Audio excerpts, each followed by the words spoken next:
주시는 하나님의 말씀 에베소서 4장, 신약성경 에베소서 4장 1절로 4절까지의 말씀을 우리 다 함께 봉독하시겠습니다. 그러므로 주님 안에서 갇힌 몸이 된 내가 여러분에게 권합니다.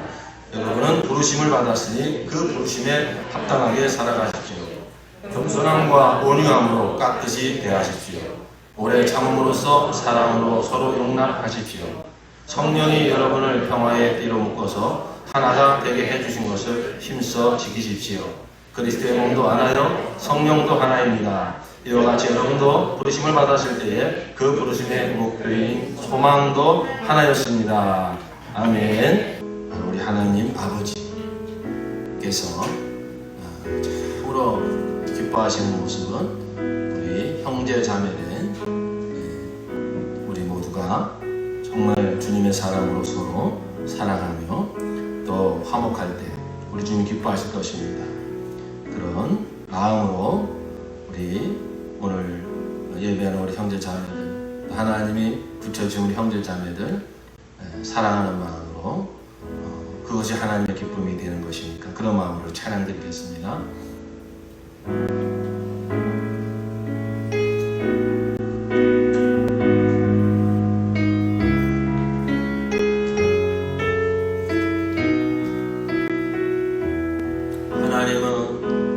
하나님은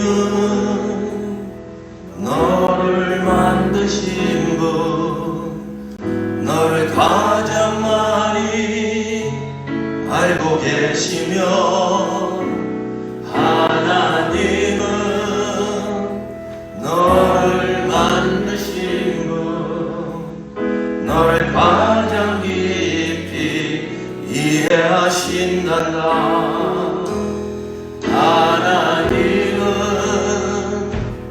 너를 지키시는 분, 너를 절대 포기하지 않으며, 하나님은 너를 지키시는 분, 너를 쉬지 않고 지켜오신단다. 생각 셀 수 없고 그의 자비 무궁하며 그의 성실 날마다 새롭고 그의 사랑 끝이 없단다. 서로 축복하는 마음으로 하나님은 너를 원하시는 분, 너를 원하시는 분, 이 세상 그 무엇 그 누구보다 하나님 너를 원하시는 분, 너를 원하시는 분, 너와 같이 있고 싶어 하신단다. 하나님 나를 인도하는 분,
돌아봅시다.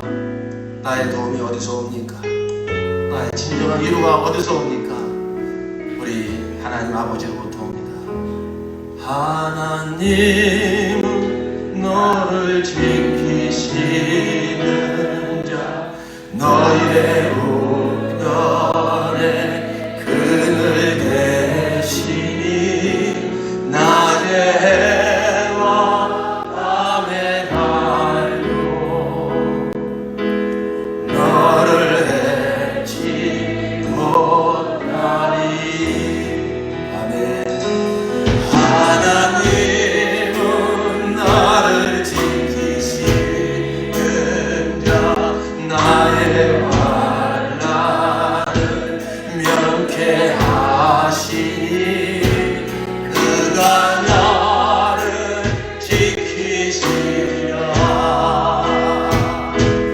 나의 주님을 지키시라. 아멘. 너를 들어 산을 보아라. 나의 도움 어디서나 전지지시 나를 만드시니 여호와께로다. 하나님은 나를 지키시는 자, 나의 환난을 면케하시니 그가 나를 지키시라. 나의 주님을 지키시라. 아멘. 눈을 들어 산을 보아라. 나의 도움 어디서나 전지지 나를 만드시니 여호와께로. 눈으로 주님 바라봅시다. 눈을 들어 산을 보아라. 나의 도움 어디서나 전지지 나를 만드시니 여호와께로다.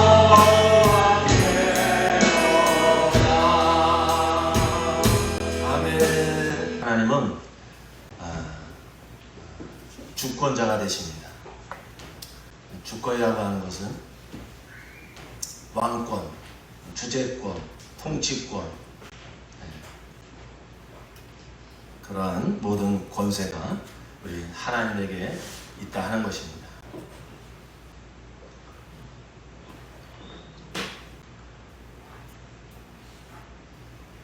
우리가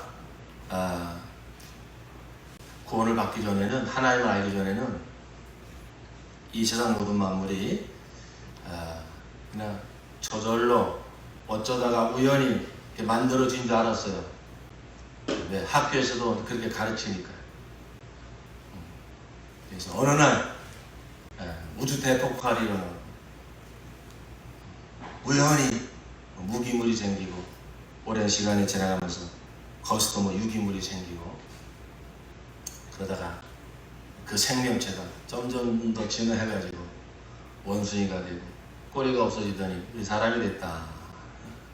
그러한 이 세상 이 진화론 가설에 우리는 습득이 되어져가지고 모든 우주 만물도 다 그러한 자연, 우연히, 저절로 그렇게 되어진 줄 알았어요. 만약 우리 사람이 그렇게 생겨난 존재라면 우리 인생에 무슨 목적이 있겠습니까? 우연히 발생한 그러한 생명체인데 거기에 무슨 목적이 있겠어요? 그렇죠? 우리가 하나님을 만나기 전까지는 그런 생각을 가지고 세상도 바라보고 내 인생도 바라봤을 것입니다. 그러나 우리가 이제 하나님을 알고 하나님의 뜻을 알고 하나님의 역사를 알고 보니까 우리가 그 전에 가지고 있던 모든 생각이 다 이게 가짜구나. 이게 하나님을 부정하고 싶은, 하나님을 부인하고 싶은 세상에서 나온 가설이구나 하는 것을 우리가 알게 되고 진짜 진리를 알게 됩니다. 이 세상 모든 만물은 저절로 생긴 것이 아니고 태초에 하나님이 천지를 창조하시니라. 하나님이 천지를 창조하셨습니다. 네. 그리고 이제 너희들이 알아서 살아라 그러신 분이 아닙니다. 우리 하나님께서 얼마나 세밀하게 이 세상 가운데, 역사 가운데 개입을 하시는 분인지 몰라요. 아니, 갈대아 우리 아브라함이 산다는 걸 누가 알겠습니까? 세상 역사책에도 나오지도 않는 사람인데. 근데 하나님은 세상을 쫙 보고 계시다가 안 되겠다. 내가 이제 내 나라를 세워서 정말 그 하나님 나라의 영광이 무엇인지 모든 세상 나라에 알려야겠다. 누구를 통해서 내 나라를 이 씨를 이제 시작되게 할까? 저 갈대아 우르에 살고 있는 아브라함이라는 사람을 하나님이 찾아가시잖아요. 무슨 얘기죠? 하나님이 세상을 항상 보고 계신다. 그리고 개입하시고 간섭하신다는 겁니다. 물론 하나님께서는 이 역사 속에 개입하실 때 어떤 독재자처럼 말 안 들으면 죽어 막 그렇게 하시는 분이 아니에요. 우리의 의지를 초월하지 않습니다. 미리 계시하시고 또 때로는 이렇게 여러 가지 징계도 하고 그러시지만 우리가 의지적으로 하나님의 뜻을 알고 하나님께 돌이키기를 원하시죠. 그래서 하나님께서는 천지를 창조하셨고 사람을 지으셨고 역사를 시작하게 하셨고 또 그 역사 가운데서 이제 하나님의 그 뜻을 이루어 가시는 것. 그러니까 그 하나님의 뜻이 무엇이죠? 하나님의 뜻은 하나님의 나라를 세우는 거예요. 죄로 말미암아 하나님을 등지고 떠난 인간들을 바로 독생자 예수를 보내셔서 우리의 모든 죄를 담당하게 하시고 그를 믿는 자들이 이제는 예수가 왕으로 통치하시는 나라의 백성이 되게 하셔서 그 나라 백성들을 하나님이 더 많이 얻으시길 원하시고 그리고 이제는 조만간 이 죄악이 가득한 세상은 하나님께서 불로 태워 심판하실 것이고 새하늘과 새 땅이 도래할 때에 이제 이 땅에서 예수를 구주로 영접하여 거듭난 하나님 백성들이 그 새하늘과 새 땅을 예수님과 함께 상속받아서 왕같은 제사장이 되어서 영원히 살게 될 것입니다. 할렐루야. 그러니까 제가 이런 간단하게 어떤 그 천지 창조부터 지금 우리까지 제가 간단하게 딱 요약해서 다 말씀드렸네요. 이것이 성경에서 우리에게 가르쳐주고 있는 하나님의 역사예요. 근데 이 모든 것이 하나님의 주권적인 하나님이 계획하시고 하나님이 간섭하시고 하나님이 이렇게 주재하시면서 이루어 가시는 하나님의 뜻이다. 우리가 예수를 믿고 거듭나기 전까지는 이 모든 세상 만물이 저절로 생겨났고 나도 우리 엄마 아빠가 결혼해서 나를 낳았으니까 뭐 내 인생이 있는 것이 뭐 태어났으니까 어떻게 해요? 열심히 살아야지 먹고 살아야지. 태어나서 보니까 사람들이 뭐 큰 집 사고 큰 자가용 부리고 그러는 게 행복이라고 하니까 나도 아무리 행복하게 살아봐야지. 뭐 우리도 그렇게 살던 사람이었어요. 그러나 그러면서도 참된 행복이 없어요. 만족이 없어요. 그러면서도 뭔가 또 이 죄책감에 늘 뭔가 시달려요. 죽으면 그만이라고 말하면서도 왠지 죽음에 대한 두려움이 있어요. 그러던 우리도 다 그렇게 살았어요. 에베소 2장에 말씀하는 것처럼 우리도 이전에 죄와 허물로 죽었던 자들이고 다 내 육체의 정욕대로 살고 마음이 원하는 대로 살고 알고 보니까 다 지금도 불순종하는 아들들 가운데 역사하는 공중어제 잡은 자, 종로로 타면 내가 살았구나. 사망의 종로로 타면 살았구나. 그렇게 그걸 알게 되죠. 그러다가 이제 우리가 예수 믿고 거듭나고 나서 이제 진리를 알게 된 거예요. 하나님이 천지를 창조하셨구나. 하나님이 사람을 지으셨구나. 근데 그렇게 이제 하나님을 알고 내 인생을 똑바로 알아야 됩니다. 하나님의 뜻 안에서, 하나님의 역사 안에서, 복음 안에서 나라는 존재를 우리가 확실히 발견해야 될 줄로 믿습니다. 이것이 신앙생활 하는데 무엇보다 중요한 거예요. 늘 반복해서 드리는 말씀이지만 그게 바로 뭡니까? 내 정체성입니다. 거기서 내 인생의 존재 목적을 발견하게 되는 거예요. 우리는 우연히 저절로 생겨난 존재가 아니에요.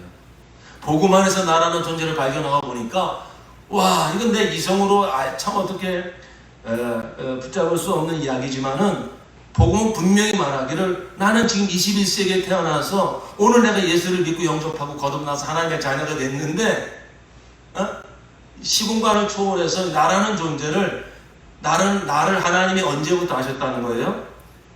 창세전에 하셨다는 거예요. 나를 위해서 하나님이 어떤 계획을 하셨다고요? 독생자 예수를 보내실 그런 뜻을 가셨다는 거예요.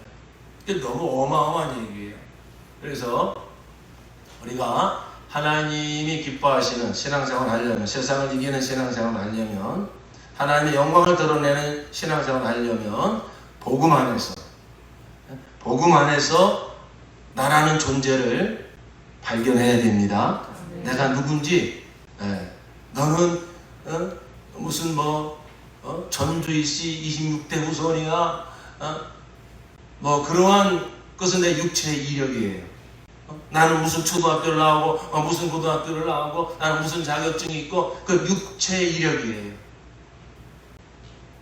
정말 진짜 나는 영혼의 영혼, 나 영혼의 이력, 나 영혼을 향한 하나님의 뜻과 하나님의 역사와 지금 나 영혼에 임한 하나님의 그 은혜와 그리고 앞으로 약속된 그러한 소망이 무엇인지 이게 다 복음 안에서. 그래서 사랑하는 성도 여러분, 여러분이 이 박목사의 설교를 들을 때에 저는 항상 먼저 복음을 이야기해요. 이게 굉장히 지루할 수 있어요. 무슨 굉장히 관념적인 이야기일 수 있고 나하고 동떨어진 이야기일 수 있어요. 그럼에도 불구하고 저는 굳세어라 복음을 전해요. 왜 그러냐면 이 복음이 언젠가는 성령께서 그 복음에 기름 부어주실 때에, 그 복음이 여러분에게 실제가 되었을 때에 진짜 내가 누군지 복음 안에서 발견되어지고 이 세상을 살아갈 모든 지혜와 능력이 이 복음 안에서 주어지는 줄로 믿습니다. 그래서 사도 바울께서 항상 서신 편지를 보낼 때 항상 복음을 이야기해요. 복음을 이야기하자면 방금 제가 얘기한 것처럼 창세전부터 시작할 수도 있고요, 아브라함부터 시작할 수도 있고요, 아니면 급하면 그냥 예수로부터 시작할 수 있고. 왜? 복음의 핵심은 예수니까. 이전에 구약의 모든 얘기는 다 예수를 이야기하려고 한 이야기니까. 그것은 또 그 예수를 보내시려고 하신 뜻은 창세전의 아버지의 계획이니까 이렇게 얼마든지 얘기할 수 있어요.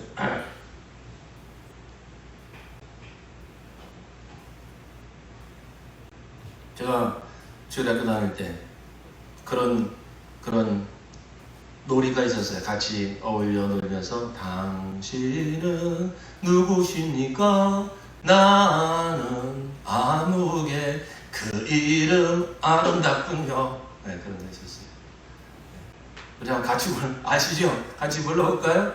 당신은 누구십니까? 나는 박상호 그 이름 아름답군요. 여러분에게 당신 누굽니까? 영어로 Who are you? 여러분 뭐라고 대답하시겠습니까? 나는 누군가? 나는 누군가? 거기서부터 모든 것이 시작이 된다니까요. 정말 승리의 삶을 사느냐 실패의 삶을 사느냐, 하나님 원하시는 하나님의 영광을 드러내는 삶을 사느냐, 아니면 늘 그냥 축 처져서 사느냐 하는 모든 것은요, 여기서부터 시작되는 거예요. 나를 누구로 하는가, 나를 누구로 하는가.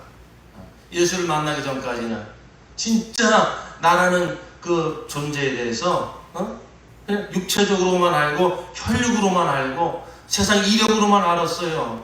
그러니까 항상 뭔가 남보다 못하다 싶으면 열등감에 늘 휩싸여 살고요, 자기 연민에 휩싸여 살고요, 세상을 이기지 못하는 거예요. 그런데 우리가 복음을 딱 듣고 하나님의 뜻을 알고 거기서 나라는 존재가 누군지 확 드러내줘요. 이 복음은. 그것이 내게 실제가 되어지는 순간에, 와, 내가 이런 존재였구나. 와, 나라는 존재가 창세전부터 계획된 존재였구나. 와, 오늘날 나의 구원을 위해서 하나님이 이렇게 어마어마한 일을 하셨구나. 이 복음 안에서 나를 발견하게 되는 순간에 이전에 나를 누르고 있던, 나를 싹 싸매고 있던 모든 육체적이고 세상적이고 물질적인 모든 껍질들은 다 벗겨져 버리고, 내가 영광스럽다고 생각한 예수님을 만난 사도 바울께서 이전에 내가 나의 자랑거리, 내 자랑거리 이력을 삼던 모든 것들을 어떻게 해요? 배설물처럼 내어버리고, 살든지 죽든지 오직 내 몸에서 그리스도만 존귀되게 하려 함이니라. 이와 같은 분명한 나의 정체성과 내 삶의 목적이 이제 복음 안에서 발견되어지는 것입니다. 성경은 다 이런 복음을 우리에게 말씀해주고 있는데, 특별히 에베소서는 아주 나라는 이 복음 안에서의 나라는 존재를 창세전부터, 내 이력을 창세전부터 이렇게 밝혀주는 어마어마한 서신이에요. 어마어마한 서신이에요. 그래서 오늘 우리가 4장 말씀을 읽었는데, 이 4장 말씀부터는 그러기 때문에 내가 복음 안에서 이렇게 어마어마한 존재야, 이렇게 영광스러운 존재야, 그리고 그들의 모이는 교회가 이렇게 영광스러운 교회야, 그러면 어떻게 살아야겠냐, 이렇게 살아야 마땅하지 않겠냐라는 이야기가 4장부터 시작이 되는 거예요. 그러니까 4장 들어가면서 이 접속사가 뭐죠? 그러므로 왜? 이 3장까지 복음을 이야기했거든요. 나라는 존재가 어떤 존재인지, 그렇게 구원받은 자들의 모임의 교회가 얼마나 영광스러운 모임인지를 복음으로 밝혀놨거든요. 그게 바로 너야. 그게 바로 너의 교회야. 그러니까 이렇게 살아야 되지 않겠냐? 그런 말씀이 4장부터 주어지는 거예요. 그러면 오늘 3장까지 얘기를 다 할 수가 없고 1장을 한번 보실래요? 에베소 1장을 보시면 우리가 이제 이건 내 영혼에 어떻게 보면 족보책과 같은 이야기일 수 있어요. 우리 1장 1절부터 우리 함께 좀 몇 절 읽어가실 텐데, 우리라는 말이 나올 때 여러분 이름을 넣어서, 내 이름을 넣어서 한번 읽어보는 겁니다. 우리. 이것은 전혀 오버하는 얘기가 아니에요. 정확하게 맞는 이야기예요. 2000년 전에 에베소 교회에 있는 성도들에게 보낸 편지란 말이죠.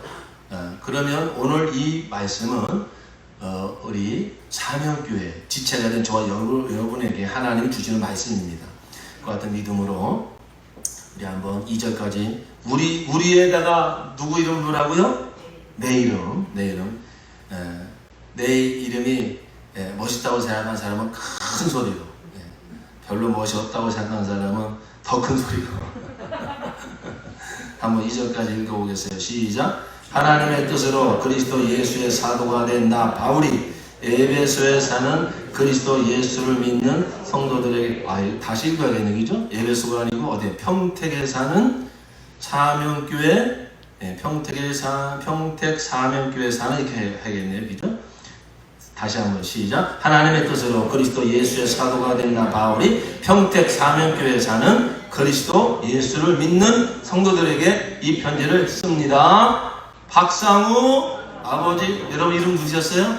자, 2절 이름 넣어서 시작. 박상우 아버지 하나님과 주 예수 그리스도께서 내려주시는 은혜와 평화가 여러분의 있기를 빕니다. 3절 박상우 주 예수 그리스도의 아버지이신 하나님을 찬양합시다. 하나님께서는 그리스도 안에서 하늘에 속한 온갖 신령한 복을 박상우에게 주셨습니다. 하나님은 세상 창조 전에 그리스도 안에서 박상우를 택하시고 사랑해 주셔서 하나님 앞에서 거룩하고 흠이 없는 사람이 되게 하셨습니다.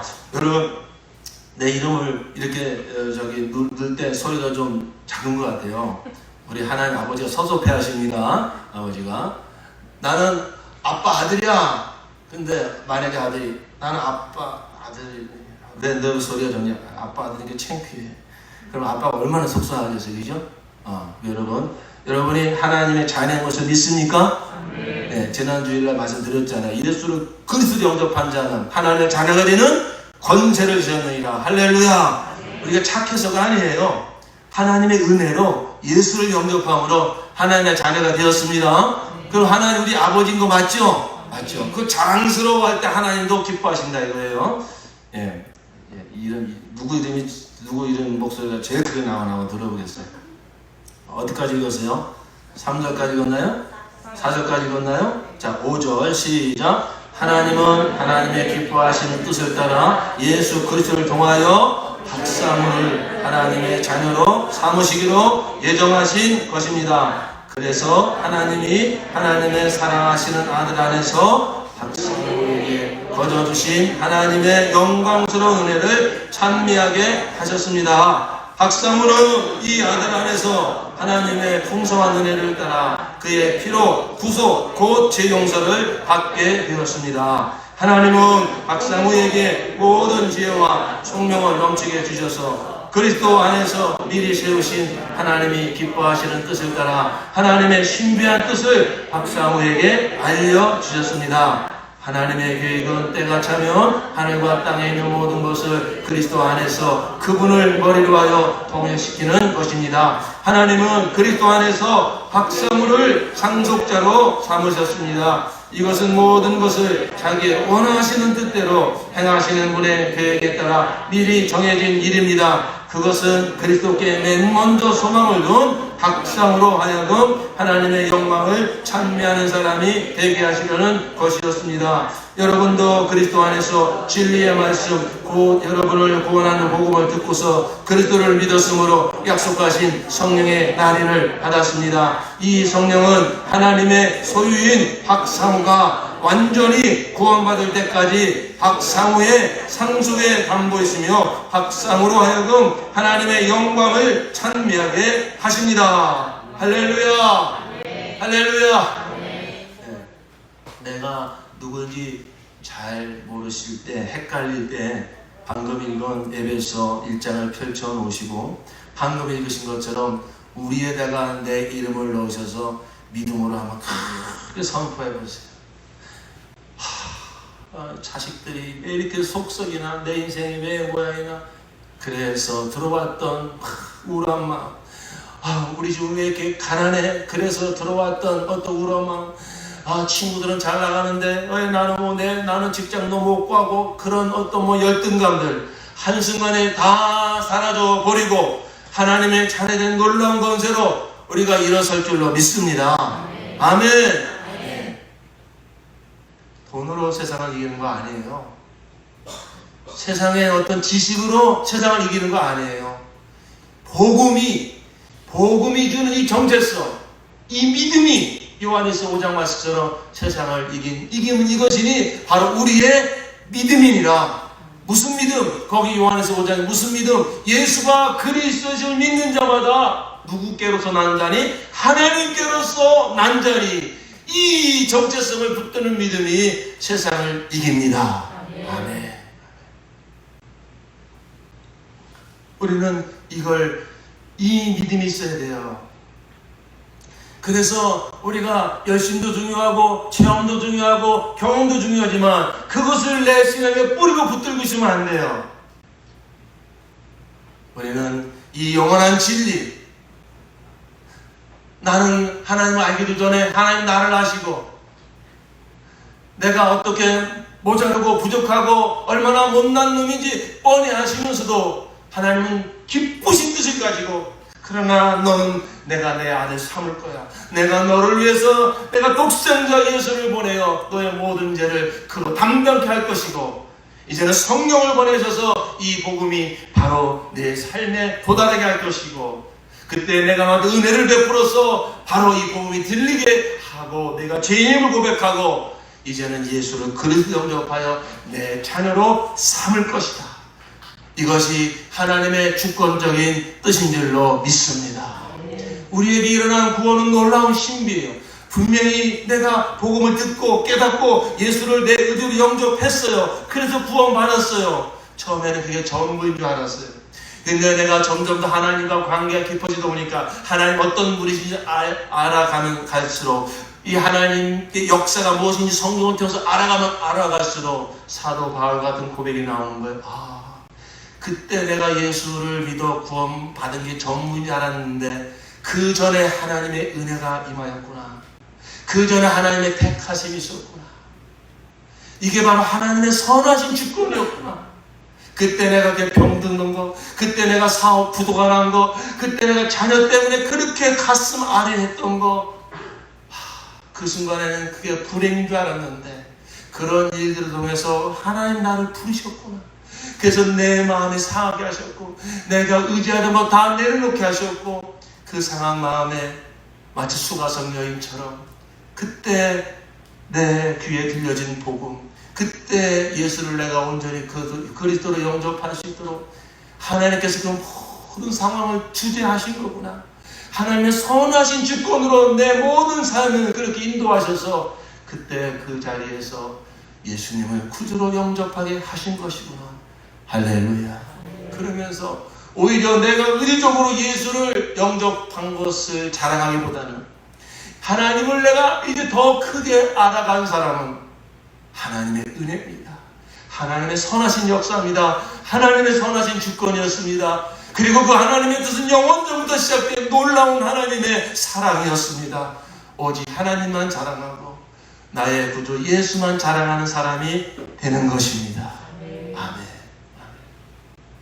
이 은혜를 알고 있는 사도 바울은 에베소서를 통해서 방금 우리가 이 말씀, 내 구원을 어디서부터 시작을 하고 있는가?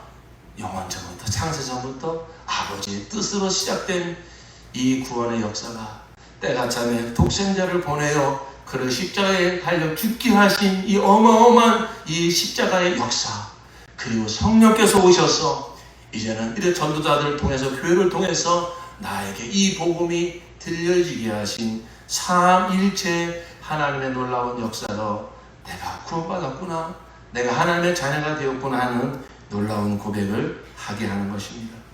이것은 사도 바울의 고백뿐만 아니라 하나님의 은혜로 구원받은 저와 여러분의 모두의 위대한 신앙 고백이 되어야 할 줄로 믿습니다.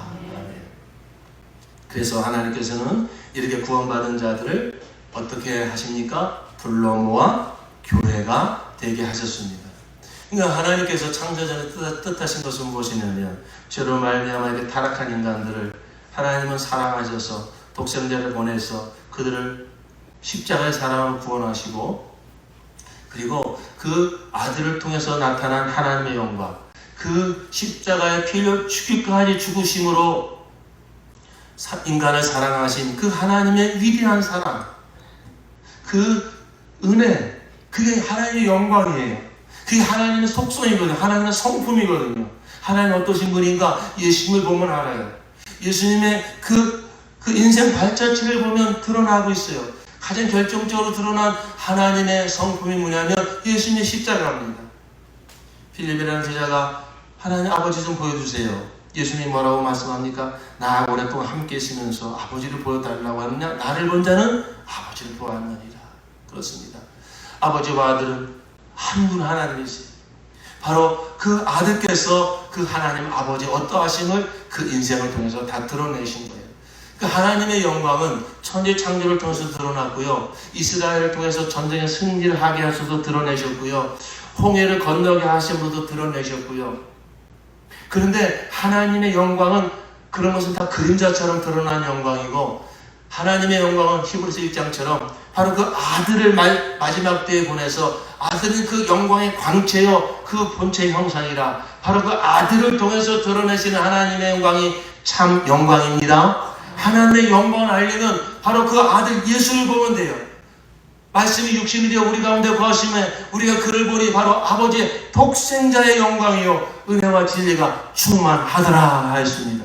그러면 사랑하는 성도 여러분, 예수님을 볼 때 하나님의 영광이 어디서 이렇게 풍성하게 드러났습니까? 물론 우리 예수님의 그 인생 자체가 거룩한 생애요, 의로운 생애요, 또 능력을 받은 생애입니다. 불쌍한 자들을 사랑해 주신 그런 생애입니다. 거기서도 하나님의 영광이 드러나죠. 그러나 그것은 역시 그림자 같은 것입니다. 바로 예수님께서 십자가에 피 흘려 죽으실 때에 바로 거기서 하나님의 영광이 온전히 풍성히 드러난 줄로 믿습니다. 하나님의 공의가 무엇인가? 죄가 도대체 무엇이길래 그 죄를 사하기 위해서는 그 아들까지 아끼지 아니하고 십자가에 달려 그 죄를 담당하고자 십자가에 달린 그 아들을 향하여 아버지는 얼굴을 돌리시고 죄를 향한 그 공의로운 분노와 저주를 다 쏟아부으시는가? 그게 뭐요? 인간의 공의와 다른 하나님의 영원한 공의란 말입니다. 그게 하나님의 영광이에요. 동시에 하나님은 바로 인간들을 그 합법적으로 구원하시기 위해서 그 아들에게 그 모든 죄값을 담당케 하시고 그를 믿는 자마다 모든 죄에서 사함마다 하나님의 자녀가 되게 하시는 놀라운 사랑, 놀라운 은혜, 이것이 바로 십자가에서 드러난 하나님의 영광이에요. 전혀 만날 수 없는 것 같은 하나님의 공의와 하나님의 사랑이 십자가상에서 완벽하게 하모니를 완벽하게 만난 그 장소, 그것이 바로 십자가입니다. 그래서 왜 그와 같은 일을 하셨다고요? 우리를 구원하시려고요. 그래서 우리에게 제사함을 주고 하나님의 자녀가 되게 하시려고요. 이걸 에베소 1장에는 무슨 영광이라고 말하고 있냐면은 은혜의 영광이다. 우리가 이 구원받은 자들이 하나님의 은혜의 영광을 찬양하게 하시려고 하나님이 창세전에 그런 뜻을 가지셨고, 역사를 통해서 계시하신 대로 그 아들을 보내셔서 십자가에 필려 죽게 하셨고, 그리고 그 놀라운 구원의 복음을 성령께서 오셔서 바로 나에게 들려주심으로 내가 구원을 받았노라. 하나님의 자녀가 되었노라. 그런데 하나님은 그 은혜의 영광을 이제 우리 한 사람을 통해서도 드러내기를 원하시지만, 하나님이 원하시는 그 궁극적인 영광은 공동체를 통해서 그 하나님의 영광이 나타나기를 원하십니다. 바로 그렇기 때문에 하나님은 무엇을 통해서 영광 받기를 정말로 하나님 원하시냐면은 바로 구원받은 자들의 모임인 교회를 통하여서 하나님의 은혜의 영광이 풍성히 나타나기를 원하십니다. 아멘. 그래서 1장 마지막에 어떻게 마무리하고 있느냐? 1장 23절, 에베소 1장 23절 시작. 교회는 그리스도의 몸이요 만물 안에서 만물을 충만케 하신 분의 충만함입니다. 아멘. 아까 여러분이 우리의라는 단어에다가 내 이름을 넣어서 읽었어요.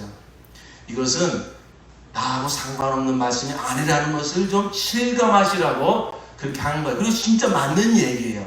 근데 전문은 아닙니다. 사실 여기서 우리라고 하는 것을 계속 사도 바울이 사실은 무엇을 두고 그 우리라는 단어를 계속 쓰고 있느냐면 교회를 놓고 쓰고 있는 거예요.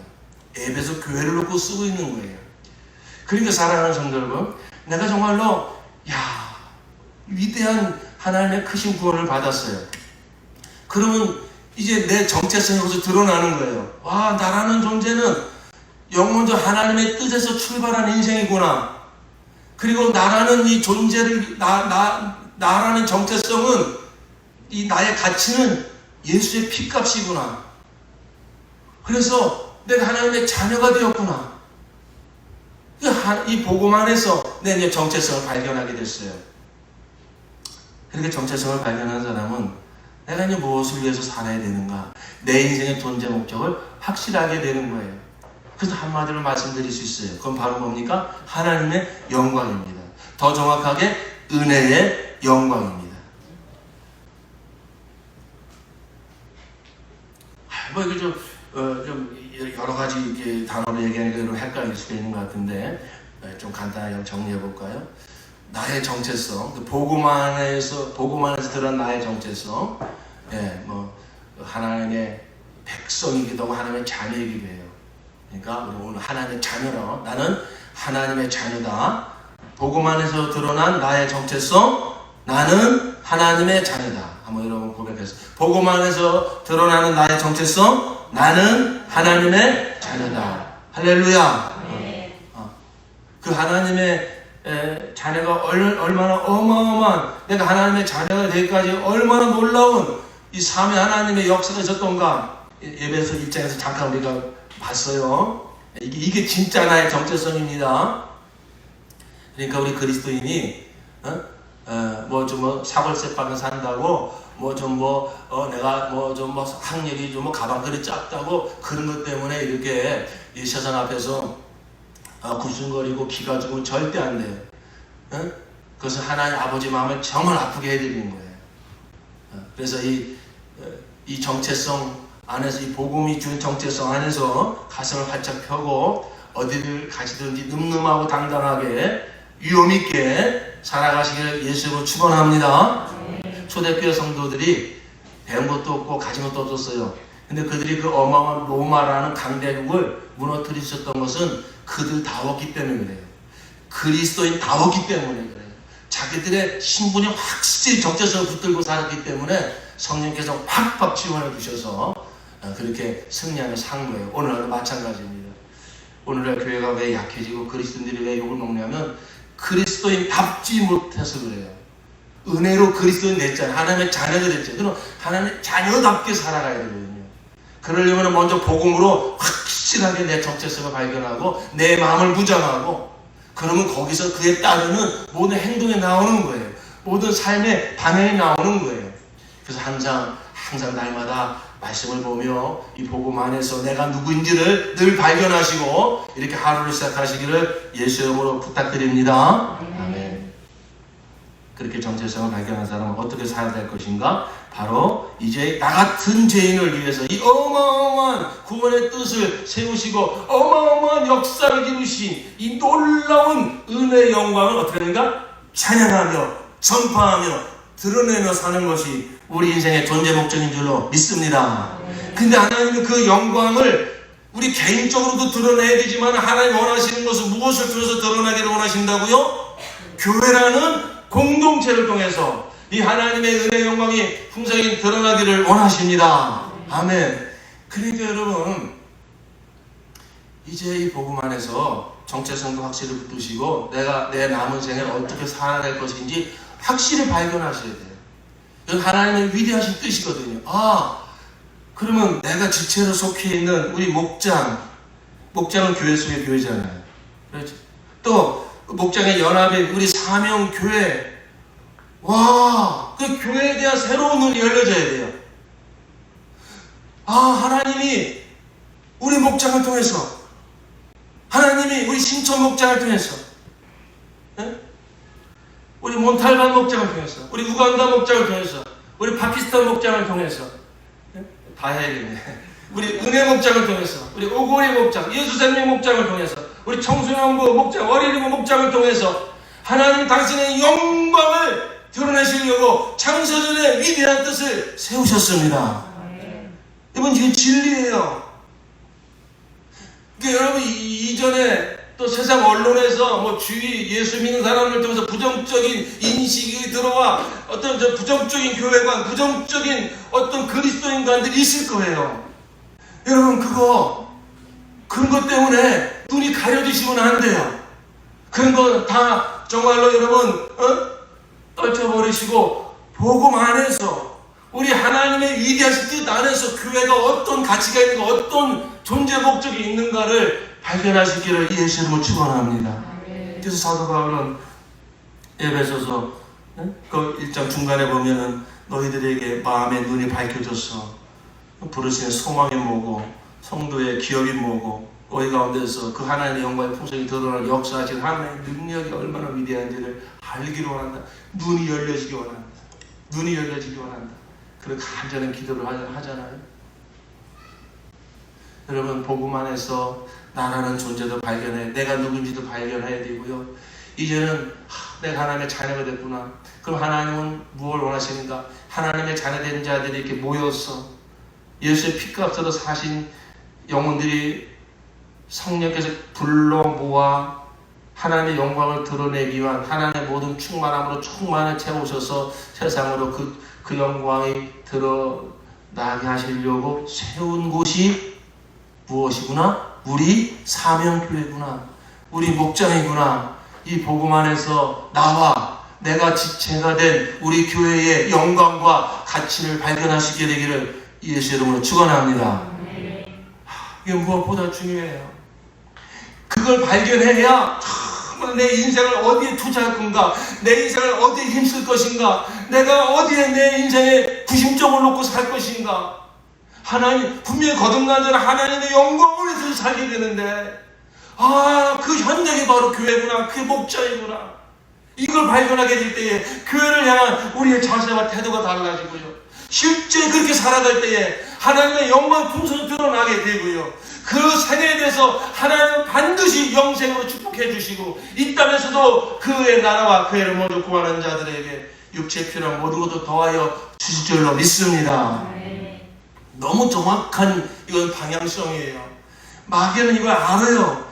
그러니까 얼마나 교회를 공격하는지 몰라요. 얼마나 교회를 부정적인 정말 이러한 이 생각을 가지게 하는지 몰라요. 이건 굉장히 영적인 거예요. 물론 교회에 잘못도 있어요. 목사님들의 잘못도 있어요. 우리 그리스도인, 우리 성도님들의 잘못도 있어요. 그걸 두둔하려고 하는 거 아닙니다. 정말 우리 하나님의 영광이 나로 인하여, 우리 교회로 인하여서 세상에 드러난다는 아시고, 우리는 더 정말로 세상에 속한 사람들보다 더 윤리적이고 도덕적이고 더 우리는 정직하게 살아야 돼요. 그러나 우리 눈에 비춰지는 교회 모습이 전부가 아니라는 것, 우리 눈에 비춰지는 어떤 사람의 모습이 전부가 아니라는 것, 그 가운데서 영원부터 시작된 하나님의 뜻이 바로 우리 교회 안에 임하였고, 정말 예수의 핏값은 가치가 우리 교회의 가치고, 그리고 성령께서 오셔서 하나님의 영광이 마지막 때에 풍성히 드러나게 하시려고 지금도 우리 가운데서 역사하고 계신 현장이 우리 교회라고 하는 사실, 우리 목장이라고 하는 사실, 이 부분에 대해서 눈이 열려지시기를 예수 이름으로 축원합니다. 그러면 우리의 교회 생활이 새로워질 수 있어요. 우리 신앙생활이 새로워질 수 있어요. 마귀가 가져다주는 보이는 것, 들리는 것에 대해서 부정적인 생각을 가지게 만드는 것들을 여러분 거기에 속으면 안 돼요. 거기 휘말려 들어가면 안 돼요. 그럴 때마다 다시 한번 복음 안에서 내 인생도 재정립을 하시고, 교회도 항상 그 복음 안에서 바라보는 눈을 가지시고, 이러한 마귀의 모든 실수와 모든 이 거짓말과 마귀의 모든 괴계를 예수 이름으로 물리치시기를 예수 이름으로 축원합니다. 아멘. 그래서 내가 구원받은 것도, 구원받은 우리의 모임인 우리 사명교회가, 우리 목장이 세워진 것도 결국은 내가 예수를 영접해서 된 것 같으지만 하나님의 선하신 주권 안에서 이루어진 것이고, 내가 누구와 우리 교회 가보자고 그래서 따라와 보니까 사명교회더라. 그래서 내가 사명교회 교회에 되었다. 그건 1차원적인 생각입니다.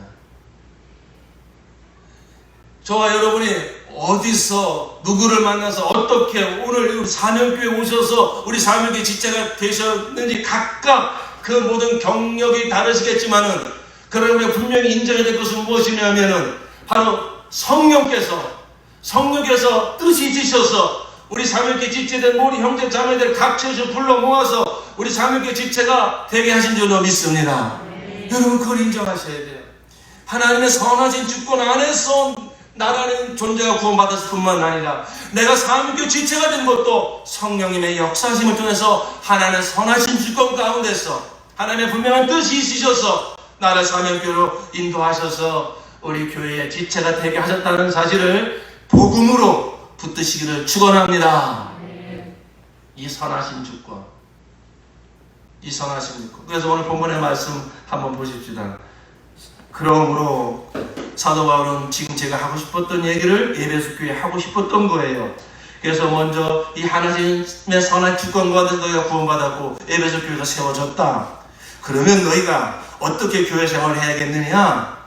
라는 말씀을 하는 거죠. 자, 이 복음을 한번 이렇게 베이스에 깔고 우리 4장 오늘 본문의 말씀 다시 한번 읽어봅시다. 시작. 그러므로 주님 안에서 같이 몸이 된 내가 여러분에게 권합니다. 여러분은 부르심을 받았으니 그 부르심에 합당하게 살아가십시오.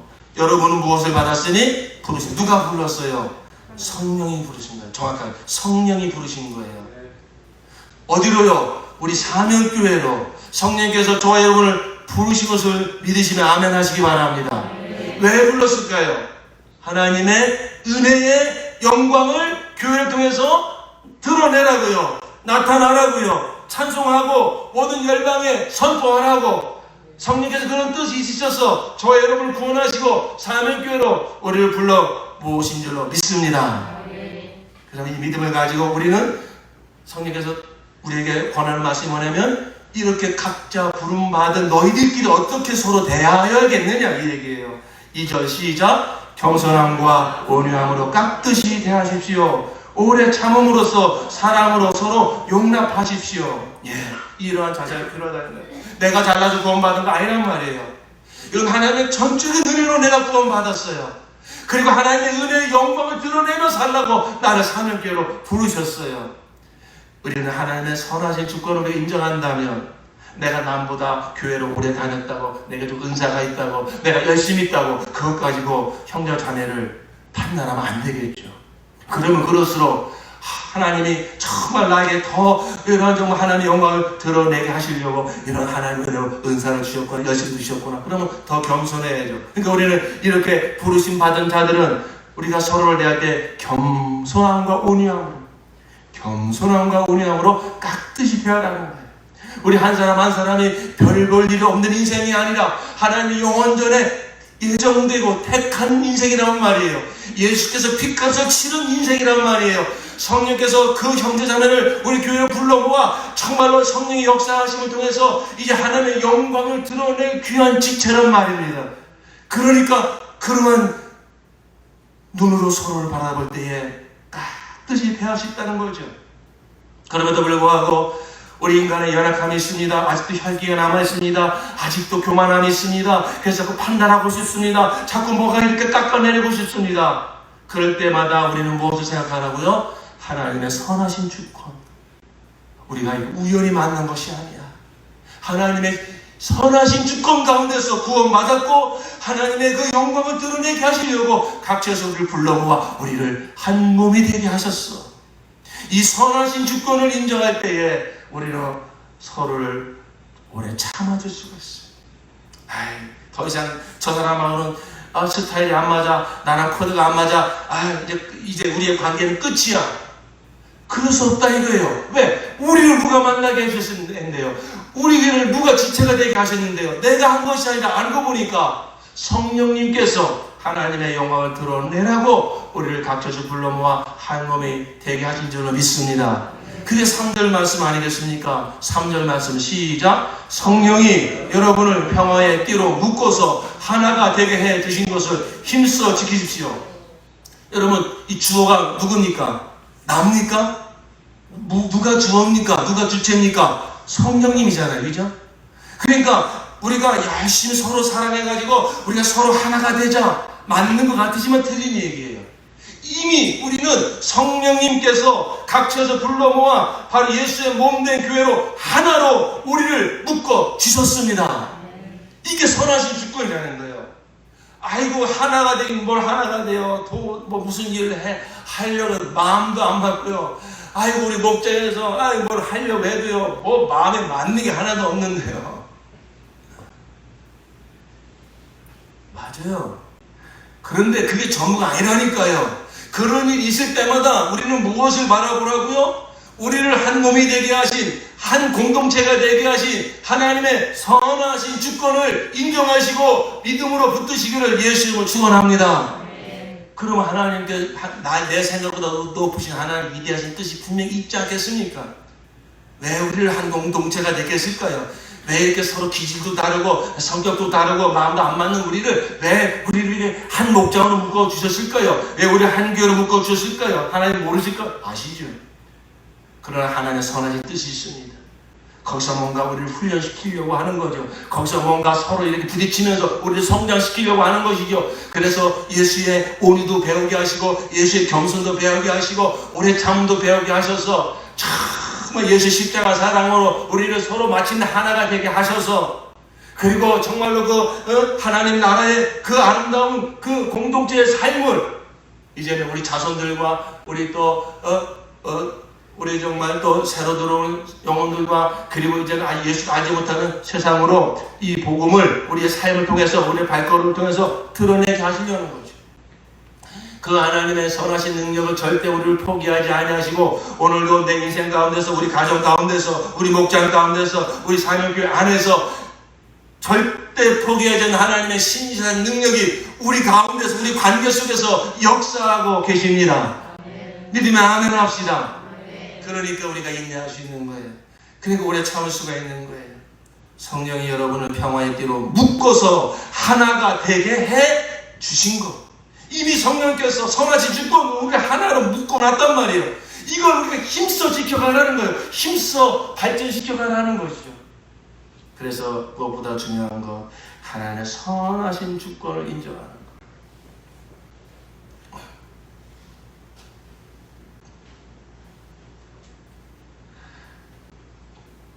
우리 사모님 많은 성도님들이 사모님 표정이 달라졌어요. 뭐 우리 아들 지원이도 1년 만에 오더니 엄마 표정이 달라졌다고 이런 얘기를 했다고 그래요.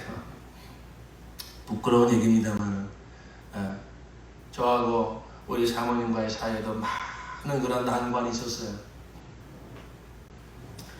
그래서 너무 힘들고 그 어려운 시간이 있을 때는 참 목사지만 제가 아주 부끄럽고 못된 생각을 했어요. 그때 내가 왜 저 여자를 내 배우자로 내가 점 찍었을까? 왜 결정했을까? 해필 왜 내가 이런 생각도 막 들더라고요. 그래서 내가 왜 지금 이 고생을 할까? 우리 또 사모님도 똑같은 생각을 할 수도 있었어요. 저희한테 이기적이고 이런 생각 속에서 생각하다 보니까 그랬어요. 그런데 그럴 때마다 하나님께 무릎 꿇어 기도하면서 그러니까 여러분 이 앞에 있는 목사가 이게 참 겉모습 멀쩡하지만 얼마나 부끄러움이 많은 사람인지 몰라요. 목사니까 이혼은 못하고 어떻게 해야 되나? 평생 이렇게 살아야지 이런 생각도 막 들었어요. 그런데 그럴 때마다 하나님께 무릎 꿇어 기도할 때에 정말 이게 겨자씨만한 믿음이지만 큰 믿음도 아니지만 내가 붙잡고 그 어려운 시간들을 통과할 수 있었던 믿음은 뭐냐면 하나님의 선하신 주권이었습니다. 내가 택한 것 같고 내가 결정한 것 같지만 하나님의 사람에게 우연이라는 없다. 참새 한 마리도 하나님 허락하신 것으로 떨어지지 않는다고 했는데 어찌하여 이렇게 내가 결혼하는 이 부분에 있어서 하나님 간섭하지 않았을까? 하나님 분명히 선하신 주권으로 간섭하셨을 거예요. 우리 성도님들 가운데서는 또 이렇게 결혼도 실패하셔서 다시 결혼하신 분들도 있고 그런 가정들이 많이 있어요. 근데 여러분 그것도 하나님은 우리가 실수라고 넘어져도요. 하나님은 거기서부터 다시 선하신 역사하심을 통해서 하나님의 뜻을 이루어 가시는 분인 줄로 믿습니다. 그 하나님의 선하신 주권을 우리가 붙잡아야 돼요. 그래서 제가 그 믿음 가지고 이길 수 있었던 거예요. 그러다 보니까 그런 시간들을 통과할 수 있었고 지금도 여러 가지 많이 연약함과 부족함이 있지만은 이전에 어쩔 수 없지 이런 식으로 살아야지 그때는 생각할 수 없었던 정말 아름다운 관계의 회복 정말 하나님의 그 선하신 주권을 난 붙잡은 것밖에 없었는데 생각할 수 없어도 아름다운 그러한 열매들을 하나님께서 허락해 주신 것을 이제 간증할 수 있습니다. 여러분 요셉이 형들한테 미움을 받아서 노예로 팔려가잖아요. 죽을 수밖에 없는 그러한 고비를 몇 번 넘어갑니다. 그때 요셉이 붙잡았던 믿음은 다른 거 없어요. 하나님 나의 하나님이시다. 나와 함께 하신다. 그래서 그 억울한 누명을 쓰고 옥살이를 할 때에도 버틸 수 있었고요. 그래서 그는 마침내 그 하나님의 선하신 뜻이 그렇게 위대한 뜻이 있었는지 몰랐어요. 애굽의 총리까지 하나님께서 그를 세우십니다. 그리고 감옥이 들어서 형들이 죽게 되었을 때 양식을 구하러 왔다가 동생인 것을 알고 바들바들 떨면서 이제 우리 죽었구나. 그때 요셉이 하는 얘기가 뭡니까? 형님들 두려워하지 마세요. 이때를 위해서 하나님이 나를 먼저 보내신 것입니다. 하나님의 선하신 주권을 인정하는 믿음이 있으니까 자기를 죽이려고 했던 형들도 용서할 수 있다란 말이에요. 사랑으로 품을 수 있다란 말이에요. 사랑하는 성도 여러분, 부부관계도 마찬가지입니다. 여러분 지금 하나님의 허락하심이 최선이에요. 내가 잘못 선택했어, 내가 실패했어, 아닙니다. 하나님의 자녀된 저와 여러분에게 지금 주어진 모든 인생, 주어진 환경, 하나님 허락하신 모든 인간관계, 하나님의 선하신 주권 가운데서 허락된 모든 삶이고 인간관계인 줄로 믿습니다. 하나님의 선하신 주권을 인정할 수 있다면 여러분 아멘 하셔야 됩니다. 그렇다면 나한테 왜 이렇게 아픔을 줄까, 내가 이렇게 힘들까, 그런 것도 우리가 참을 수 있어요. 뭔가 하나님의 선하신 뜻이 있을 거야. 뭔가 하나님 위대하신 뜻이 있을 거야. 그 믿음 가지고 버티고 그 믿음 가지고 정말로 여러분 오래 참다 보면 분명히 우리가 생각하지 못한 하나님의 아름다운 축복의 열매가 바로 그 인내 후에 주어질 줄로 믿습니다. 그렇습니다. 우리 여러분 목장 마찬가지입니다. 우리 사명교회 마찬가지입니다. 이러한 위대한 하나님의 선하신 주권 안에 우리 교회가 세워졌고 우리 목장이 세워졌습니다.